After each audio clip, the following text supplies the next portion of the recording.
Hi, my name's Ronan. I watched the film Umbrellas of Cherbourg, released in 1964. Written and directed by Jacques Demy. It has a runtime of an hour and a half, and to me, the genre was a musical romance. So in short, the synopsis. It's a love story with an outcome you perhaps wouldn't have thought from the start. A young girl named Genevieve falls in love with a mechanic named Guy. He unfortunately gets drafted into the French military, thus leaving her. But the night before he does leave, they make love, resulting in a pregnancy. Obviously, he moves away with the military, and she finds out she's pregnant. She is distraught, and then this leads to her mum insisting on her marrying another man, a jeweler.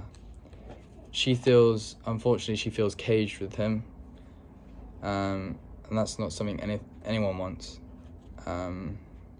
Unfortunately, the star-crossed lovers wouldn't meet for around another 5 years due to the fact Genevieve left Cherbourg with her new husband. In the end, they end up meeting each other at Guy's new job, which was running an Esso garage, the new American brand over there.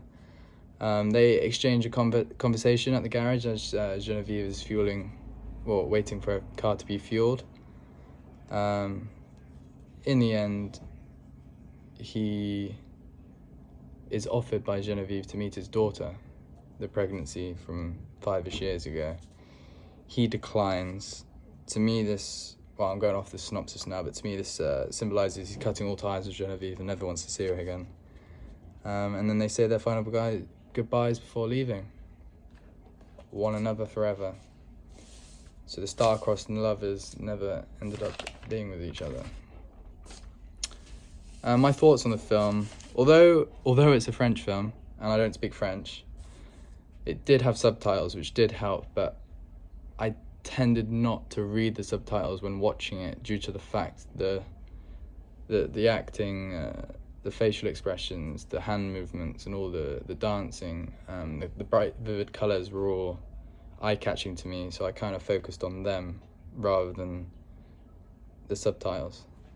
But disregarding the subtitles, the film did grasp me, even though I didn't understand a word of what they were saying. As I said just then, the actors were very good at portraying moods and reactions through their facial and body movement, which helps very much in understanding them when you don't speak their language. I thought the expressive use of colour during the film caught my eye the most. The major colours that I saw were reds, yellows, and pinks. Red and pink don't really tend to go together, in my opinion, but in the film I thought they went together very well. There was vivid wallpapers everywhere and patterns all over the wallpaper, which necessarily the colours didn't really go on the wallpapers, but somehow they combined and worked in the film. And then one thing I did also notice was people wearing yellow raincoats tend to pop up quite frequently in the film. I noticed that, but whether it is a thing in the film. Also, all the dialogue is sung throughout the film. Not one word is spoken normally, it's sung. If they're not breaking out in song, the characters converse in song. Whether it's mundane or serious chat, it is sung. This also helps with the importance, but even more so is the use of colour throughout the film, as I mentioned previous. As this happens too, it was an experiment at its time, I believe. Not many people wanted to take the film on because of the vivid use of colours and how it had never been done before, but they used it. I thought it was amazing. The amount of colours that you wouldn't usually...